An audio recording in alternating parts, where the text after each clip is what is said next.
জীবনের পরিপক্ক দোয়ার ফলশ্রুতিতে আমার মতো অধমকে যদি মহান আল্লাহ তৌফিক দান করেন, পঠিত আয়াতের মর্মে কিছু কথা উপস্থাপন করার চেষ্টা করব ইনশাআল্লাহ তাআলা। আলোচনা আরম্ভের প্রারম্ভেই আমরা সেই সর্বশক্তিমান মহিয়ান গরিয়ান করুণাময় রব্বুল আলামিনের পাক দরবারে মনের গহীন থেকে অকপট অন্তরে স্বতঃস্ফূর্ত ভাবে কালিমাতুশ শুকুর কৃতজ্ঞতা জ্ঞাপন করব এ মর্মে যে তিনি আমাদেরকে দুনিয়ার সমস্ত ঝামেলা ও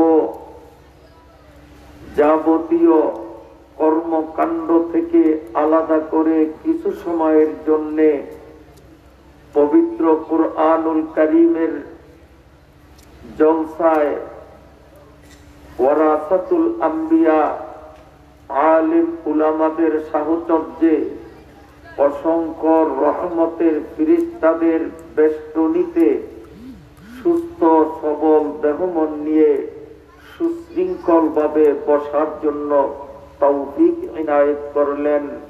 সেই রব্বুল আলামিনের দরবারে কালিমাতুশ শুকর জানাই আলহামদুলিল্লাহ। সম্মানিত সুধী মণ্ডলী, আল্লাহ রব্বুল আলামিন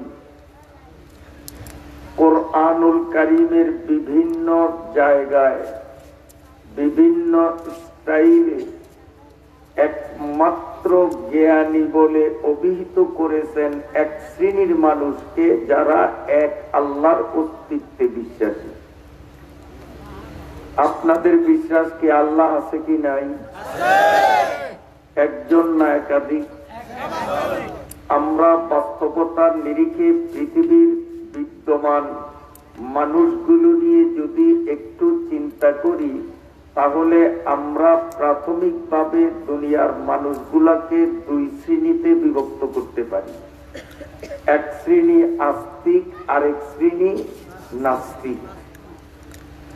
আস্তিক যারা সৃষ্টিকর্তার অস্তিত্বে বিশ্বাসী, আর নাস্তিক যারা সৃষ্টিকর্তার অস্তিত্বে অবিশ্বাসী।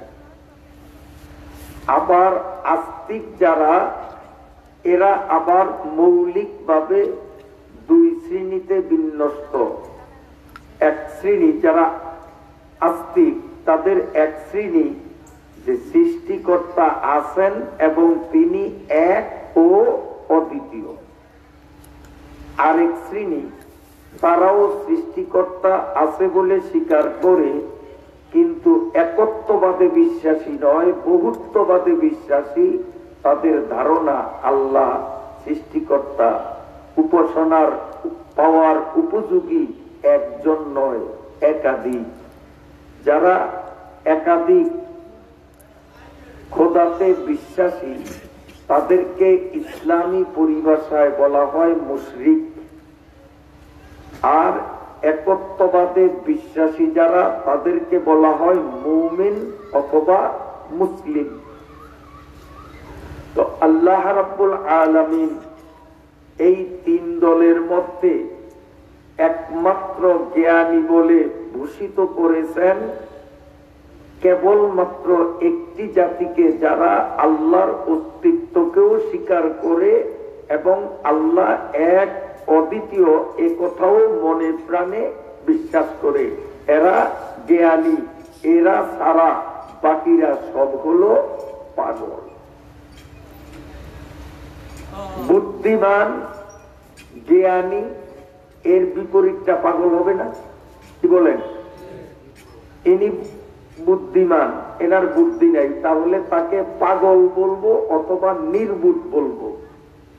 পাগল অথবা নির্বুদ্ধ, বুদ্ধিহীন একই কথা। তো আল্লাহ পাকের দরবারে আমরা শুকরিয়া আদায় করি যে আমাদেরকে উইদাউট অ্যাপ্লিকেশন, চাওয়া পাওয়া, দাবি দাওয়া, আন্দোলন ছাড়াই রব্বুল আলামিন দয়া পরবশ হয়ে আমাদেরকে বুদ্ধিমান তথা মুমিন মুসলিম হিসাবে এ দুনিয়াতে পাঠালেন।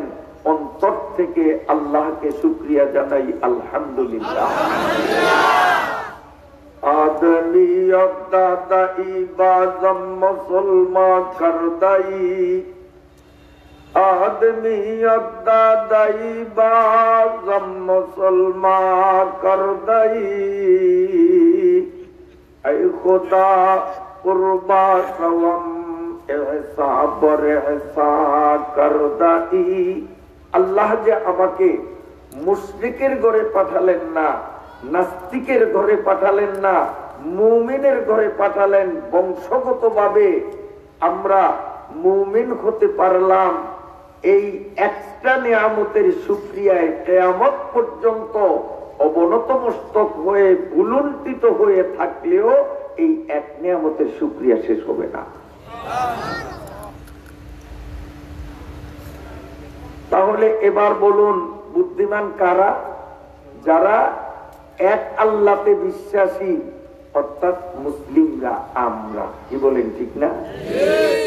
আর যারা নাস্তিক, আল্লাহর অস্তিত্বকে স্বীকার করে না, তারা বুদ্ধিমান না পাগল?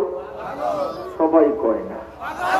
না বলার পিছনে কারণও আছে, যে নবী গুরু হুজুর আপনার বিদ্যার জোর আর কতটুকুন, অথচ আমরা ফেসবুকে ইউটিউবে প্রচার মাধ্যমে আমরা জানি জ্ঞানের সাগর, কত বুদ্ধিমান, কত তাদের ডিগ্রি, কত তাদের শিক্ষার সার্টিফিকেট। এত বড় বড় শিক্ষিত মানুষগুলি নাস্তিক, আল্লাহর অস্তিত্বে বিশ্বাসী না। আবার বিশ্বাসীদের মধ্যেও বহুত্ববাদে বিশ্বাসী। আপনি তাদেরকে পাগল বললেন, আপনি কি তাদের চেয়ে বড় শিক্ষিত? এমন একটা সংশয়, দ্বিধা অনেকের মনে থাকাটা স্বাভাবিক। এই জন্য সবাই কিন্তু আমার কথায় জবাব দেন নাই। আমি আপনাদের সাথে ঐক্যমত পোষণ করতে বাধ্য যে হ্যাঁ, নাস্তিকদের মধ্যেও আমার চেয়ে শুধু বড় না, অনেক অনেক অনেক গুণ বড় শিক্ষিত আছে। কি বলেন, ঠিক না বেটি? মিস্টার ডারউইন ও আমার থেকে কম শিক্ষিত না, অনেক শিক্ষিত। তার শিক্ষার সাথে আমার শিক্ষাকে জরিপ দিলে এটা কোনো শিক্ষার যোগ্যতার শিক্ষার আওতাই পড়বে না। কিন্তু তারপরেও আমি তাকে পাগল বলতে পারব। শিক্ষিত হয়েও পাগল হয় কেন? ডারউইনের থিওরি হলো আল্লাহ বলতে কিচ্ছু নাই। সবাই বললেন না, জমা রাখেন বাড়ির যে কইেন, এখন কইেন না। আসলে আল্লাহ নাই, আসলে আল্লাহ নাই। এই গাদার ঘরের গাধা কি বলে এত বড় শিক্ষিত হয়ে ওরে পাগল কেমনে বানাইলাম হাতে কলমে দিতে গাইতেছি। তার কারণ তাদের কিছু প্রেতাত্মা, তাদের চেলা চামুন্ড আমাদের সমাজেও কিন্তু আমাদেরকে অনেক ডিস্টার্ব করতেছে। এজন্য সময়ের দাবি এ কথাগুলো জনসমক্ষে আমাদের তুলে ধরা। ওদের প্রেতাত্মা ওরা নাই, ওদের প্রেতাত্মা কিন্তু এখনো আমাদের সমাজে আছে। আচ্ছা, ডারউইনের থিওরি হলো এই আসমান জমিন সৃষ্টি জগতে যা কিছু আছে আমরা বলি এগুলো আল্লাহ না থাকলে হইতো না। কি বলেন, ঠিক না? আসমান কে বানাইছে? নিজে নিজে হইছে। জমিন নিজে নিজে হইছে। আমাদের বিশ্বাস কি? সব আল্লাহ বানাইছেন, এগুলো আল্লাহর সৃষ্টি। আর ডারউইন বলে আল্লাহ বলতে কিচ্ছু নাই। তখন আমরা যদি তাদেরকে প্রশ্ন করি, তো আসমান জমিন কেমনে হইল, কে বানাইলো? ওই চোরার ঘরের চোরায়, পাগলের ঘরের পাগলে জবাব দিবি কি জানেন? এগুলো এমনি এমনি হয়েছে, প্রাকৃতিক নিয়মে নিজে নিজেই হয়েছে, আল্লাহ বলতে কিচ্ছু নাই। কেমনে? মহাশূন্যে এক সময় একটা বিপর্যয় তুফান হয়েছিল, সেখান থেকে গ্রহ গুলি একটার সাথে একটার টক্কর লাগছে, এতে কিছু অংশ খণ্ড বিখণ্ডিত হয়ে নিচের দিকে পড়ে গেছে। এগুলোর কোনোটা সমতল ভূমি, কোনোটা মরুভূমি, কোনোটা পাহাড়, এইভাবে সব নিজে নিজে হয়ে গেছে। আমাদের মুসলমানদের বিশ্বাস, আমাদের সৃষ্টিকর্তা আল্লাহ মানুষ বানাবার পরিকল্পনা যখন নিয়েছেন, মানুষদের সর্বপ্রথম মানুষ আমাদের আদি পিতা আদম আলাইহিস সালামকে বানিয়েছেন। আমাদের মাননীয় মুহতামিম সাহেব সে আদম আলাইহিস সালাম সম্পর্কে একটু কথা বলেছিলেন, মনে আছে না আপনাদের? সেই আদম আলাইহিস সালাম থেকে আল্লাহ তার বাম পাজরের একটি হাড়কে চয়ন করে ওই হাড় দ্বারা তার জীবন সঙ্গিনী সহধর্মিনী বিবি হাওয়াকে তৈরি করলেন এবং এই দুই বিপরীতমুখী লিঙ্গের মাধ্যমে আল্লাহ তাআলা এভাবে মানব প্রজননের একটা সিস্টেম চালু করেছেন। যেই সিস্টেমের মধ্যে আমরা আসছি, তাহলে আমরা আদমের সন্তান মানুষ। এই হলো আমাদের থিওরি। আর বড় শিক্ষিত ডারউইন বলতেছে যে আদম পাদম বলতে কিচ্ছু নাই, আগে ছিল ব্যাঙ। এই ব্যাঙগুলো লাফাইতে লাফাইতে এগুলো হয়ে গেছে, বানর হয়ে গেছে। বানরগুলো লাফাইতে লাফাইতে ওদের লেজ পইরা গেছে। বানরগুলো দুই পায়ে দাঁড়াইয়া হাঁটতে হাঁটতে আস্তে আস্তে এরা বিবর্তনবাদ অনুযায়ী মানুষের রূপ আকৃতি ধারণ করছে। আদম বলতে নেই, নিজে নিজে হয়েছে, সব সব নিজে নিজে।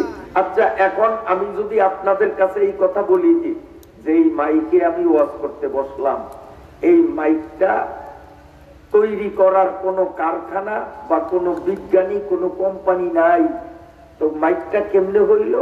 কতগুলি লোহা লাফাইতে লাফাইতে বাতাসের ধাক্কায় লাফাইতে লাফাইতে লোহাগুলো একত্রিত হইয়া প্রাকৃতিক নিয়মে নিজে নিজেই একটা স্পিকার হয়েছে, কিছু অংশ স্টান হয়েছে, কিছু অংশ মেশিন হয়ে গেছে, কিছু হর্ন হয়েছে, নিজে নিজেই হয়েছে। এটা কেউ বানায় নাই।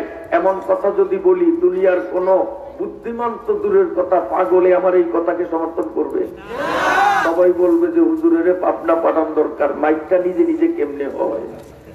এটা তো একজন বানানেওয়ালা, প্রস্তুতকারক, আবিষ্কারক আছে।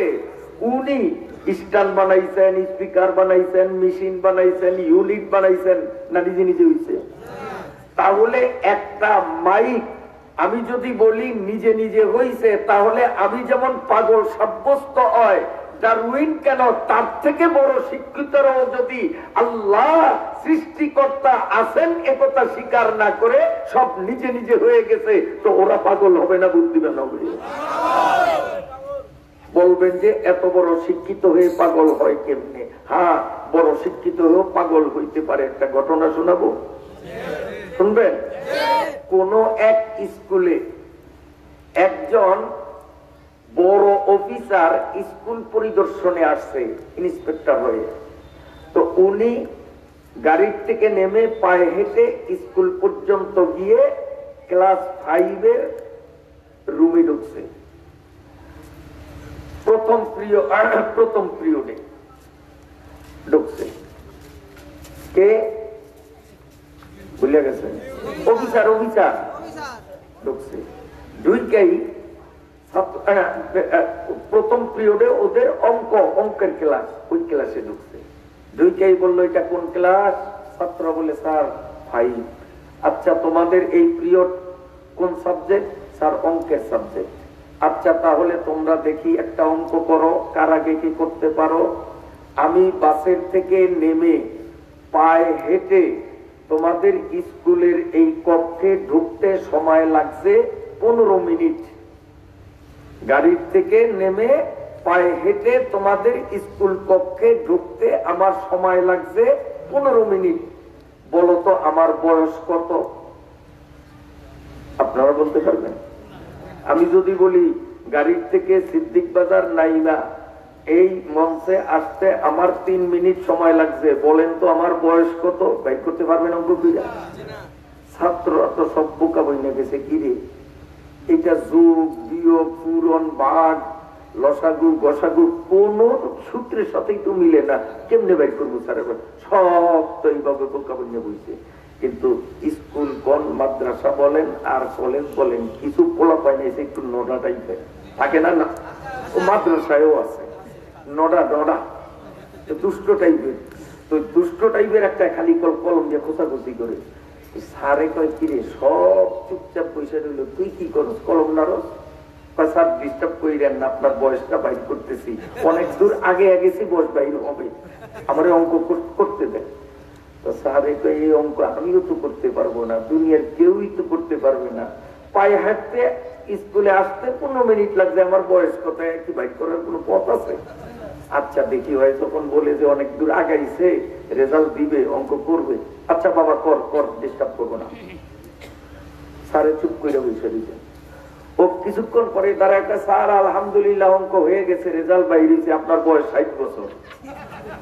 বাস্তবে কিন্তু স্যারের বয়সও 60 বছর চলে লাগছে নি, চাক মারছে আন্দাজে, আমও বুঝছে, হয় না? মারছে নীল আন্দাজে, কিন্তু আমও বুঝছে। স্যার আমার অঙ্ক হয়েছে, স্যার অঙ্ক করছি, আপনার বয়স 60 বছর। স্যারে তো জিব্বায় কামড় দিল, ফিরে এই অঙ্ক তো আমিও করতে পারতাম না, কিন্তু ওর ফলও তো ভুল হয় না, বয়স তো আমার 60ই চলে। স্যার এখন নরম হয়েছে, বাবা তুমি এটা কোন সূত্রে করলাম অঙ্কটা? কয় স্যার কি বলেন, সূত্র ছাড়া কি আর অঙ্ক হয়? যে কোনো অঙ্ক করতে হলে একটা সূত্র লাগে না? সূত্র ছাড়া অঙ্ক হয়? স্যার সূত্রের আওতায় অঙ্কটা হয়েছে, বিনা সূত্রে হয় নাই। স্যারে বললো যে যোগ বিয়োগ ভাগ পূরণ কত সূত্র শিখলাম, এই সূত্র আবার কোনটা, এটাও তো আমার শিখা দরকার। বাবা সূত্রটাকে একটু বলো। স্যার সূত্র হলো এই, আমার একটা বড় ভাই আছে, আধ পাগল। কি বড় ভাইটা? কি আধা পাগল, পুরা পাগলও না, পুরা ভালোও না, ওইটা বাড়িতে আছে। এই আধা পাগল ভাইটার বর্তমান বয়স চলে 30 বছর। তা আমি অনেক চিন্তা করলাম যে আপনার এই অঙ্ক করতে গেলে যোগ বিয়োগ ভাগ পূরণ কোন সূত্রে মিলে না, তখন এই সূত্র আমি মিলাইলাম যে আধা পাগলের বয়স যখন কত 30, তার বুড়া পাগলের বয়স তো 60 হবে ডবল। এইরকম একটা অযৌক্তিক প্রশ্ন যখন আপনি করছেন, তাহলে তো আপনি বুড়া পাগল, আর বুড়া পাগল হইলে তার বয়স ডবল হবে 60। হয় নাই? হয় নাই? আমরাও বলবো যে বড় শিক্ষিত হয়েও শুধু পাগল হয় না, পুরা পাগল হয়। এই ডারউইন সহ তার মতে বিশ্বাসী যারা, আজকে আমাদের মুসলমানদের নতুন প্রজন্মকে উচ্চ শিক্ষা লাভের জন্য ভার্সিটিতে পাঠায়, আর এই বর্তমান বাংলাদেশেরও ভার্সিটির সিলেবাসের মধ্যে ডারউইনের থিওরি গুলো পড়ানো হয়। ওই থিওরি পরে পরে নামাজি বাবা, হাজি বাবার সন্তানগুলো সেই ডারউইন মার্কা, নাস্তিক মার্কা হয়ে ইসলামের উপরে কটাক্ষ করতেছে। মহতারাম হাজিরিন, আমার কথায় কি আপনারা বেজার হইলেন? আল্লাহু আকবার। তাহলে আল্লাহ আছে কি নাই? ইন্না ফি ইখতিলাফিল লাইলি ইন্না ফি খালকিস সামাওয়াতি ওয়াল আরদি ওয়া ইখতিলাফিল লাইলি ওয়ান নাহারি লাআয়াতিল লিউলিল আবসার ওয়া ফি কুল্লি শাইইন লাহু আয়াতুন তাদুল্লু আলা আন্নাহু ওয়াহিদুন। বর্গে দরখতানে সবজে দর নজরে হুশিয়ার, हर वरा के दफ्तर इस्तेमार पाते किरदेगार। सुबहानाल्लाह, सुबहानाल्लाह। যারা বুদ্ধিমান, আল্লাহ বলেন লাআয়াতিন লিউলিল আলবাব, আল্লাহ পাকের সৃষ্টি নিপুণতা দেখে বুদ্ধিমানরাই একথা বিশ্বাস করে এগুলোর একজন সৃষ্টিকর্তা আছে। ঠিক না বেশি? তিনি আমাদেরকে সৃষ্টি করেছেন, এবং যিনি আসমান জমিন সহ আমাদেরকে সৃষ্টি করেছেন, জ্ঞান অর্জনের মতো একটা মেধা, যোগ্যতা, মেমোরি আমাদের মস্তিষ্কে দিয়েছেন, সেই আল্লাহ বুদ্ধিমান না পাগল? আমাদের সে কম বুদ্ধি রাখে না বেশি? বুদ্ধিমান ব্যক্তি অনর্থক কোন কাজ করে? কথা বলেন। বুদ্ধিমান ব্যক্তি অযথা অনর্থক কোন কাজ করে? তার প্রত্যেকটা কাজের একটা রহস্য আছে, উদ্দেশ্য আছে। তো আল্লাহ পাক আমাদেরকে যে তৈরি করলেন, কুল মাখলুক তৈরি করলেন, আল্লাহ নাউজুবিল্লাহ যদি পাগল হইতেন তাহলে উদ্দেশ্যবিহীন হইত তার সৃষ্টি। কিন্তু তিনি বুদ্ধিমান না পাগল? তাহলে তার এই সৃষ্টি নিপুণতার পিছনে তার উদ্দেশ্য আছে কি নাই? আল্লাহ বলেন, রব্বানা মা খালাকতা হাযা বাতিলা। উদ্দেশ্যবিহীন আল্লাহ পাক কিচ্ছু বানাননি। এখন তার উদ্দেশ্য আল্লাহ রব্বুল আলামিন বলেন, এ দুনিয়ার মানুষরা, তোমরা বাদে, মানুষ বাদে আমার যত অসংখ্য সৃষ্টি রয়েছে, আসমানে, জমিনে, ভূতলে, ভূগর্ভে, বায়ুমণ্ডলে, সত্যমণ্ডলে, নবমণ্ডলে, আমি আল্লাহর যত সৃষ্টি আছে, মানুষ ছাড়া যত সৃষ্টি, এই সব সৃষ্টি বানাইছি আমি মানুষের সেবার জন্যে। সব মানুষের সেবার জন্যে। আর কেবলমাত্র মানুষকে আমি সমগ্র সৃষ্টির উপরে শ্রেষ্ঠত্বের মর্যাদায় সমাসীন করে তৈরি করলাম একটা উদ্দেশ্যে। সেই উদ্দেশ্য হলো মানুষ আমার আইন মানবে, মানুষ আমার দাসত্ব করবে, সংক্ষেপ কথায় মানুষগুলো আমার ইবাদত করবে। মানুষ আল্লাহর ইবাদত করুক, এটা আল্লাহর উদ্দেশ্য। আর সমস্ত মাখলুক মানুষের সেবা করবে, এটা আল্লাহ পাকের উদ্দেশ্য। আচ্ছা, আপনাদের জিজ্ঞাসা করি, এই দুনিয়াতে যদি একটা মানুষও না থাকে, শুধু গরু থাকে, এতে গরুর কোনো সমস্যা আছে? বরং আরো সুবিধা, আরো সুবিধা। কারণ মানুষ গরুরে দিয়ে কত কাজ করায়, গরুরে মারে, ঠিক মতো খাবার দেয় না, আরেকজনের কলি খেতে মুখ দিলে ঘরে যাওয়া লাগে, কত ঝামেলা না? আর মানুষ না থাকলে গরুর সুবিধা হইতো না অসুবিধা হইতো? অসুবিধা হইতো। আচ্ছা, মানুষ আমরা আছি দুনিয়াতে, যদি গরু না থাকে তো আমাদের সুবিধা হবে না অসুবিধা হবে? অনেক অসুবিধা হবে। কষ্ট খাইব করতে